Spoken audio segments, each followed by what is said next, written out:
Seperti yang kita ketahui, di tahun 2022 ini YouTube semakin ketat ya. Banyak channel yang ditutup akunnya, bisa juga dibilang dengan di-banned.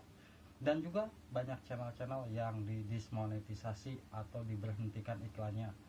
Bukan hanya itu saja, banyak juga channel-channel yang sedang mengajukan monetisasi, proses monetisasinya itu ditolak.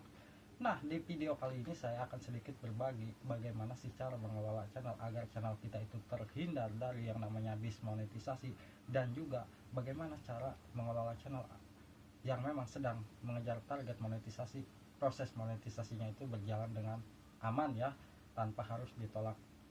Yang pertama, YouTube menilai konten kita ya. Untuk channel-channel yang sedang mau mengajukan proses monetisasi, harus kita perhatikan isi konten kita. Jangan sampai isi konten kita itu hasil dari konten re-upload ya, karena apabila konten kita itu hasil re-upload, itu bisa dibilang dengan konten yang digunakan ulang.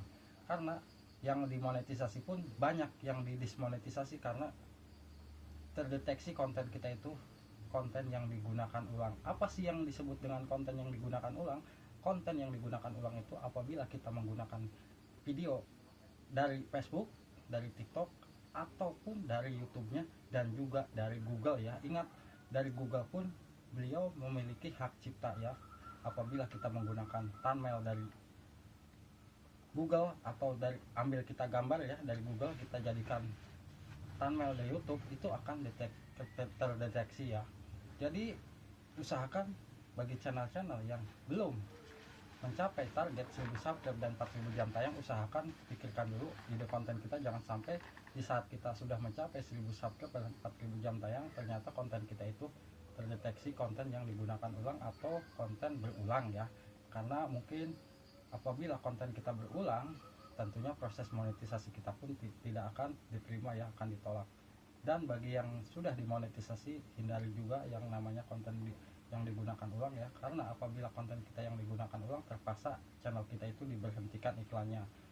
Dan apa sih yang dinamakan dengan konten berulang? Apabila konten kita itu berulang, semisalkan kita mempunyai video durasi 2 menit, lalu kita upload ke YouTube dengan ditambahkan video 2 menit menjadi 4 menit ya, tetapi video yang pertama itu yang kita tambahkan ke durasi yang 4 menit tersebut.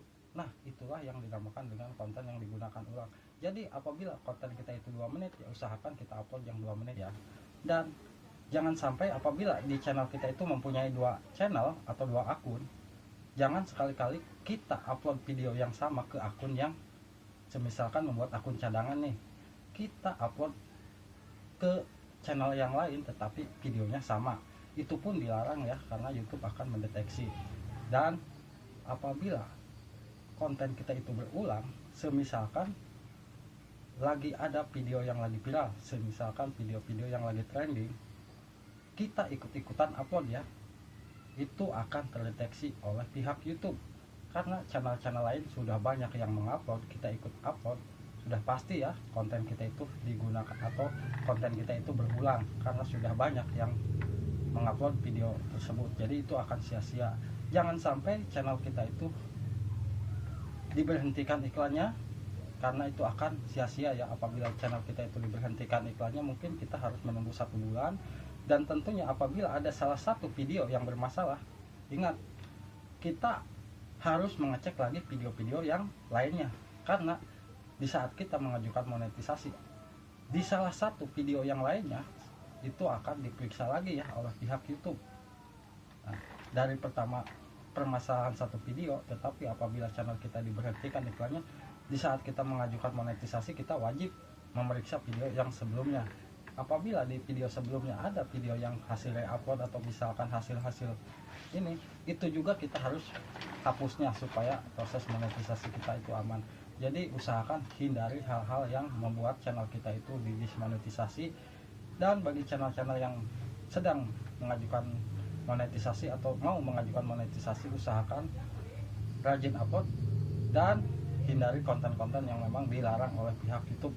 Karena apabila channel kita itu sudah terkena teguran pedoman komunitas, saya yakin proses monetisasi kita itu ditolak dan kita harus menunggu teguran monetisasi kita itu hilang ya. Nah, di situ kita baru bisa mengajukan monetisasi dan YouTube akan meninjau video-video kita.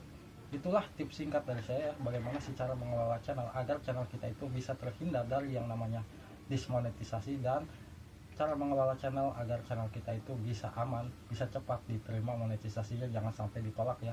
Semoga info singkat dari saya bisa bermanfaat. Wassalamualaikum warahmatullahi wabarakatuh.